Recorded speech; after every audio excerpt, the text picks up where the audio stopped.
कल जो peoples party ने विफाक से शिकायत की हैं आपकी सीसी की मीटिंग के बाद जो चीज़ें सामने आई हैं, तो ये जो मुतनाज़ा नहरों का मामला है, ये इतने अरसे से हम देख रहे हैं पीपल्स पार्टी की ग्रीवेंसेस सामने आ रही हैं। क्या अभी तक विफाक में किसी से, पीएमएलएन में किसी से बात नहीं हुई है इस टॉपिक पे? जी बहुत शुक्रिया सादिया। ये सिर्फ 6 नहरों की बात नहीं है। आपको याद होगा पंजाब की सतह पे हमारे मुज़ाकराती कमेटी बनी है, जहां हमारे MP MNA के हलकों में न तो फंड दिया जा रहा है, अफसरान भी उन अफसरान को लगाया गया है जो एंटी पीपल्स पार्टी है। अब उन के ऊपर बात चल ही रहती है कि ये जो 6 नहरों का शोशा छोड़ दिया। अब अगर 1991 का जो वाटर रिकॉर्ड अगर आप देख ले, जी जी। उसमें जो शेयर है वो सिंध को पहले से नहीं मिल रही। उसकी वजह ये कि पानी ऊपर से जो ना वो कम आ रहा है। अब पंजाब कहता है कि नहीं जी, आप ये 6 नहरें मजीद दे दे हमारे हिस्से में से। भाई आपका कौन सा हिस्सा है? आपको हिस्से के मुताबिक या हमारे हिस्से के मुताबिक तो पानी नहीं मिल रही। सिंध पहली जो ना बंजर जमीनें होती जा रही है, और ऊपर से आप 6 नहरें मजीद जो ना वो जनूबी पंजाब या चोलिस्तान के लिए निकाले जा रहे हैं, और वो भी हमसे मशावरत किए बगैर। आप हमके जो मेजर आप अलाई है, आप हमारी बिसाखियों पे खड़ी है हुकूमत आपकी, और फिर आप हमसे मशावरत नहीं करें। अब ये मामला चल ही रहा था कि 2 सूबों में, सिंध बलूचिस्तान में हमारी हुकूमत है, वहां समंदर लग रहा है, वहां सी अथॉरिटी बना दी है, हमसे कोई मशावरत नहीं है।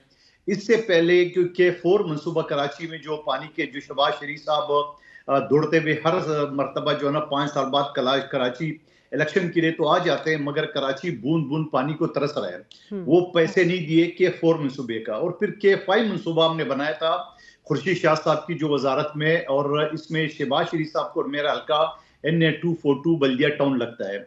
उसके लिए जो फंड था एन मौके पे शहबाज शरीफ साहब ने इनकार कर दिए कि पैसा नहीं है। तो मैं ये समझ रहा हूँ, फिर इसके अलावा जो सिंध सैलाब में डूबा हुआ था, जहाँ 21 लाख मकाना जो है ना वो तामीर किए जा रहे हैं, उसने वफाक ने अपने हिस्से का जो वादा किया था वो शेयर नहीं दिया। तो एक मसला वो तो हम आपके सामने पेश कर दी, एक से एक मसले है, और दूसरी तरफ वो कहते हैं नहीं जी हमारे इत्यादि है, फलाना है, ढींगा है। भाई कौन से इत्यादि है? मंतोखेल साहब, वो तो यहाँ तक कहते हैं पीपल्स पार्टी के बारे में कि पीपल्स पार्टी जो है ना वो वैसे ही हर थोड़े टाइम के बाद ये करती रहती है, क्योंकि वो तो हमारे साथ शामिल है, वो तो बेनिफिशरी है, आईनी ओहदे इंजॉय कर रही है विफाक में। PMLN का तो ये जवाब होता है। ठीक है, आईनी ओहदे हम कौन से इंजॉय कर रहे हैं? सदर पाकिस्तान का जो ओहदा है वो तो पिछली दौरे सदारत में उन्होंने अपने सारे इख्तियारात पार्लियामेंट को दे दिए। उसके बाद अगर आप गवर्नर्स का देख ले, आपको याद होगा पीका ऑर्डिनेंस पास करा रहा था, जब गवर्नर पंजाब ने इनकार कर दिया है और उसके बाद वो छुट्टी पे चले गए, तो जाके उन्होंने कायमकाम गवर्नर से वो साइन करा लिया है। और ऊपर से आपने उज़्मा बीबी के, उज़्मा बुखारी के जो अल्फाज एक कैंची की तरह जो चलती है हमेशा पीपल्स पार्टी के खिलाफ, वो अपनी तरह जान दो। तो ये इख्तियारात है, यानी आप ये समझ लो कि आर्टिकल 48 के तहत आइन में कि अगर असेंबली कोई बिल पास कर दे और सदर या गवर्नर उसको न माने, दोबारा अगर चले जाए तो 10 दिन के अंदर ऑटोमेटिकली पास हो जाए। तो ये हमारे आईनी ओहदे, ये हमारे पास इख्तियारात है। नहीं, बड़ी बड़ी बिल्डिंगें जो ना मिलके उसको आप इख्तियारात कहते हो। इख्तियारात तो काबीना में होता है, इख्तियारात तो वज़ीर-ए-आज़म के पास होते हैं, वो तो हमारे पास नहीं है। तो फिर मंतोखेल साहब बिल्कुल सही कह रहे हैं, इख्तियार काबीना के पास होता है, लेकिन शहबाज शरीफ साहब ने, वज़ीर-ए-आज़म साहब ने कई बार ऑफर किया है पीपल्स पार्टी को कि वो काबीना का हिस्सा बन जाएं। पिछली दफ़ा इसहाक डार साहब, नायब वज़ीर-ए-आज़म साहब की मुलाकात हुई थी बिलावल साहब से, यही वो दावत देने गए थे कि जी आए हमारे साथ काबीना का हिस्सा बने। तो काबीना का हिस्सा बनने से पीपल्स पार्टी क्यों इनकारी है? आप मुझे एक बात बता दें कि जो मसले मैंने आपके सामने रख दिए इसमें कौन से नाजायज है? अगर हम काबीना में होते हुए भी हमारे ये मसले हल नहीं हो, तो सबसे पहले आप लोग तनकीद करेंगे कि आप खुद काबीना में बैठे हुए इनको सपोर्ट करने के लिए, हर चीज पास करने के लिए, और आपके मसले हल नहीं हो रहे हैं। तो हम तो इसी वजह से नहीं हो रहे हैं कि मतलब इन इश्यूज पे अगर पीपल्स पार्टी कैबिनेट में शामिल हो भी जाती है तो भी आपको लगता है कि बेबस होंगे, बात नहीं सुनी जाएगी? नहीं सुनी जाएगी ना। तो नहीं सुनी जाएंगे तो क्या फायदा? फिर कम से कम काबीना में तो नहीं है ना। हम ये तो नहीं कह सकते अगर ये बिजली महंगे कर रहे हैं, यानी शहबाज शरीफ साहब बिजली महंगे कर रही है और मरियम नवाज साहिबा जो है ना उसको सस्ती कर रही है पंजाब में, तो ये टोपी ड्रामा तो हमसे तो नहीं हो जाता है, समझे ना। हम तो फिर काबीना में अगर बैठे हुए तो हम तो फिर मुंह पे तनकीद करेंगे। तो मैं ये समझ रहा हूँ कि ये सारी चीजें आपके सामने, कोई हमारा मुतालबा नाजायज है तो बता दे, कोई गैर आईनी है, कोई गैर कानूनी है तो बता दे।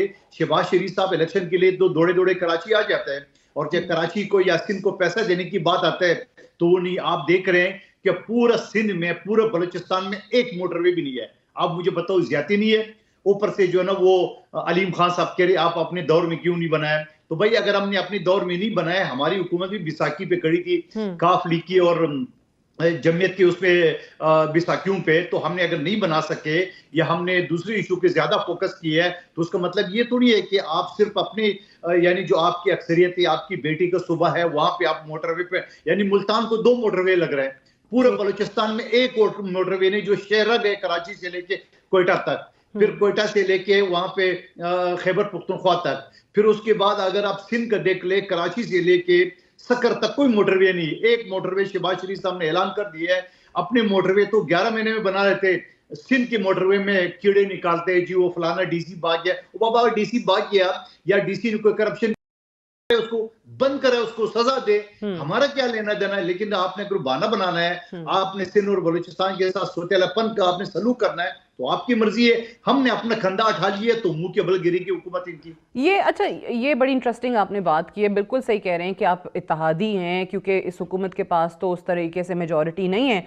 लेकिन एट द सेम टाइम हम जब देखते हैं कि आप लोग ये भी मानते हैं कि इनकी प्रायोरिटी इस वक्त कुछ और नहीं है, कोई और सूबा नहीं है, या वफाक इत्सेल्फ नहीं है, सिर्फ एक सूबे के ऊपर फोकस है, पंजाब के ऊपर फोकस है। आपने कहा बिजली यहाँ महंगी कर दी, वहाँ पे सीएम जो है वो सस्ती कर देती हैं। तो इस सब के बावजूद भी बिलावल साहब जब वज़ीर आज़म के लिए बात करते हैं कि जी वो मुद्दत पूरी अपनी कर पाएंगे, 5 साल नहीं कर पाएंगे, तो उसका भी यकीन है उनको कि जी ये पूरी भी कर लेंगे। तो आप अगर हट भी जाते हैं तो फिर कैसे पूरी करेंगे 5 साल? नहीं पूरी कर सकेंगे ना। अब आप मुझे बताओ, बिलावल साहब के सामने अगर मीडिया वाले शरारत करके ये सवाल करेंगे तो बिलावल साहब क्या क्या बोलेंगे कि नहीं करने देंगे? उनसे पूछा कि वज़ीर आज़म 5 साल पूरी करेंगे तो उन्होंने क्या कहा बोलेंगे ना। आप मुझे बताओ कि नहीं करने देंगे। हमारे जो एतराजात है वो इस चीज की निशानदेही है कि हुकूमत किसी वक्त भी गिर सकती है।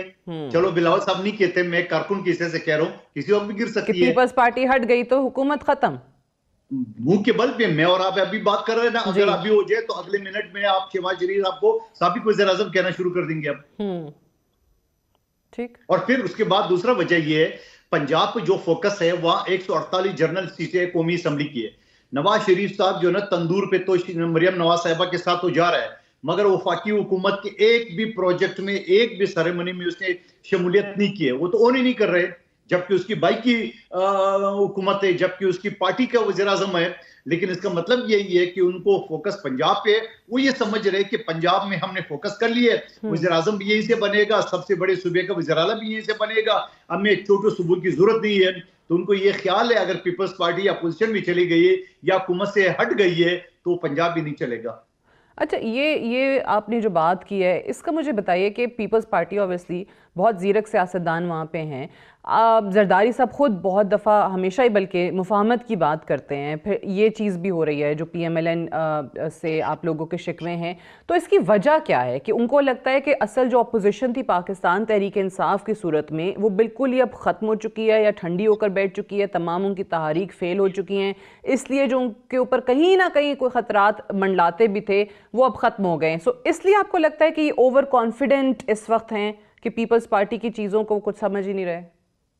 देखिए, पहली बात तो ये कि हमारे गवर्नर पंजाब सरदार सलीम हैदर साहब ने कहा कि मैं वाहिद आदमी हूँ अपोजिशन का किरदार अदा कर रहा हूँ। तो फिर ये कहाँ पर है पंजाब में? नंबर एक बात। दूसरी बात आपने बात की है, कल हमारे CSC की मीटिंग हुई है, तमाम लोगों ने एतराजात किए कि इस हुकूमत से हमें अलग होना चाहिए। लेकिन जो आपने कहा मुफाहमत का बादशाह जरदारी साहब ने कहा नहीं। उन्होंने कहा, फिर SC ने इनको इख्तियार दे दिए कि ठीक है आप कर ले। तो जरदारी साहब की तो कोशिश है हमेशा जो है ना वो जोड़ने की। लेकिन आप मुझे बताओ कब तक जोड़े रहेंगे? अगर इसी तरह हमारे लोगों के साथ ज्यादती होते रहेंगे, इसी तरह सिंध और बलूचिस्तान के साथ सोतेलापन का जो है ना वो सलूक किया जाएगा, तो कब तक जरदारी साहब उसको होल्ड करेंगे? आप मुझे बता दें। तो मैं ये समझ रहा हूँ कि इनकी ख्याम ख्याली है। इनके बारे में बड़ा मशहूर है कि ये जब मजबूर होते हैं तो पाँव पकड़ते हैं, और ये जब मजबूर नहीं होते तो फिर गला पकड़ते हैं। ठीक, ये बताएं, मुश्तरका मुफादात काउंसिल का आप लोगों का मुतालबा है, 11 महीने हो गए, इल्तवा हम देख रहे हैं, इसकी भी कोई वजूहात नहीं बताई जाती हैं आपको कि क्यों नहीं बुलाई जा रही मुश्तरका मुफादात काउंसिल का इजलास? मैं तो सिर्फ एक जो मुश्तरका मुफादात काउंसिल का इजलास है आइन के तहत हर 3 महीने में बुलाया जाता है, वो क्यों नहीं बुलाया जाता? दूसरी बात ये कि जो हमारे जो मैंने आपके सामने मुतालबात सामने रख लिए चंद चीदा उनमें से किसी के ऊपर उनको कोई एतराज भी नहीं है। तो जब एतराज भी नहीं है और बात भी नहीं करेंगे, एक मसले के ऊपर डिस्कशन के लिए हम बैठ जाते हैं, आप दूसरा निकाल लेते हो, उसी के ऊपर अभी हम डिस्कस ही करते हैं तो तीसरा निकालते हो, तो उसका मतलब क्या है? तो मुझे तो लग रहा है कि मुस्लिम लीग नून हमसे जान छुड़ाना चाहती है। वो ये चाहती है कि कौमी असम्बली टूटे, वो ये चाहती है कि वफाकी हुकूमत टूटे, क्योंकि सबसे बड़े 12 करोड़ का सूबा उनके पास है। वो ये समझ रहे यही हरफ कुल है, इसके आगे हमें किसी जरूरत नहीं किसी सूबे की, किसी वफाक की। अच्छा, ये okay, very interesting point which you have raised है कि वो आपसे जान छुड़ाना चाहते हैं, वो चाहते हैं कि वफाकी हुकूमत ख़त्म हो, लेकिन at the same time Mandokhail साहब हमें तो रोज़ आके मिनिस्टर्स ये टीवी पे बताते हैं, उनकी प्रेस कॉन्फ्रेंसेस में हम सुनते हैं, आपको आदादो शुमार के साथ बताया जाता है कि किस तरीके से इकॉनमी की डायरेक्शन सीधी कर दी है उन्होंने। तो वो तो बहुत इस मामले में भी कॉन्फिडेंट नज़र आते हैं कि जो काम माजी की हुकूमतें नहीं कर सकी हैं, आपको तमाम मैक्रो इकोनॉमिक इंडिकेटर्स वो पॉजिटिव बताते हैं, तो फिर वो क्यों चाहेंगे कि अपनी हुकूमत ख़त्म करें? वो देखिए, अपनी हुकूमत से मुराद जो है ना, अपनी हुकूमत तो सबसे बड़ी सूबे में पंजाब में, मैंने बट आपको वफाक में भी बता शहबाज शरीफ साहब बैठे हैं वजीर आजम, जिनके नाम पे उनकी अपनी पार्टी में बड़े एतराज़ात थे, तो वो शहबाज शरीफ साहब क्यों हटना चाहेंगे वजीर आजम के ओहदे से? नहीं, उसकी वजह यह है कि इनसे पीटीआई नहीं संभाली जाती है। इनसे छोटे सूबों को पैसे देने जो है ना, उनकी हिम्मत नहीं है। उनसे अब देख रहे शहबाज शरीफ साहब मेरे मुकाबले में 2018 में इलेक्शन लड़ा था और यहाँ वादे कर ये 1 टके का फंड नहीं दिया। 2021 में मिफ्ता इस्माइल जो है ना वो लड़ा था, उसको मैंने शिकस्त दी है, बड़े वादे की, पीडीएम कैंडिडेट था, 1 टका नहीं दिया।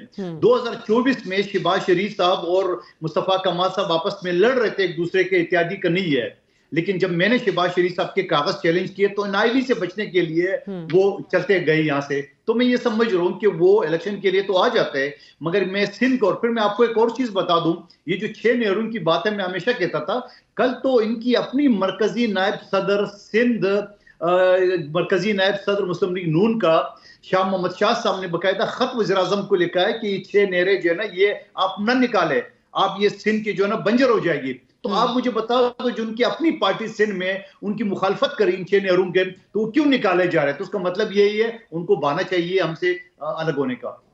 ठीक है, मंदुखेल साहब का मानना ये है कि वो चाहते हैं कि सिर्फ और सिर्फ पंजाब हमारे पास रहे, जहाँ पे हमारी हुकूमत है, जो सबसे बड़ा सूबा है, और उसी के बलबूते पे हम तमाम बाकी चीज़ें जो हैं वो चला सकते हैं। लास्टली मंदुखेल साहब मुझे बता दीजिएगा, पाकिस्तान तहरीक इंसाफ के और पीपल्स पार्टी की कुर्बत के कितने आसार हैं? क्योंकि देखें, आपको भी एक तरफ शिकवे हैं, पाकिस्तान तहरीक इंसाफ के मुख्तलिफ सही, डिफरेंट सही, लेकिन उनके तहफ़्फ़ुज़ात अपनी जगह हैं, उन्होंने मुज़ाकरात भी अब ख़त्म कर दिए। तो आगे चल के मुस्तकबिल में कोई ऐसे इम्कानात बन सकते हैं कि ये दोनों जमातें करीब आती हमें नजर आए? देखिए, माजी में पीटीआई जहां मौलाना साहब को गाली गलोच करे थे, आज इकट्ठे, फिर बीच में फिर गाली गलोच करे थे गंडपुर, आज फिर मुलाकात कर रहा है। एमक्यूएम के बारे में वो दहशतगर्द और पता नहीं क्या क्या कहते थे, वो इत्यादि थे। तो सियासी पार्टी के अंदर तो मुज़ाकरात भी हो सकती है, एहतियात भी हो सकती है, इसमें कोई नई बात नहीं है और पॉसिबिलिटी है। और मैं ये समझ रहा हूँ पीटीआई के पास भी कोई रास्ता नहीं है, उनको अगर सियासी दायरे में आना हो तो पीपल्स पार्टी का साथ उनको चाहिए, वरना वो इसी तरह भटके रहेंगे, वरना इसी तरह जो ना वो जलील ख्वार होते रहेंगे और हाथ में कुछ नहीं आएगा, क्योंकि मुस्लिम लीग नून उनको कुछ नहीं दे सकती है। पीपल्स पार्टी कम से कम उनकी इंसानी हुकूक की, आइन की तहफ़्फ़ुज़ के लिए तो जरूर उनका साथ दे सकती है। ओके, तो इसके इम्कानात कभी मौजूद हैं। कादिर खान, बहुत बहुत शुक्रिया प्रोग्राम में ज्वाइन करने के लिए। Will take a short break here, stay tuned.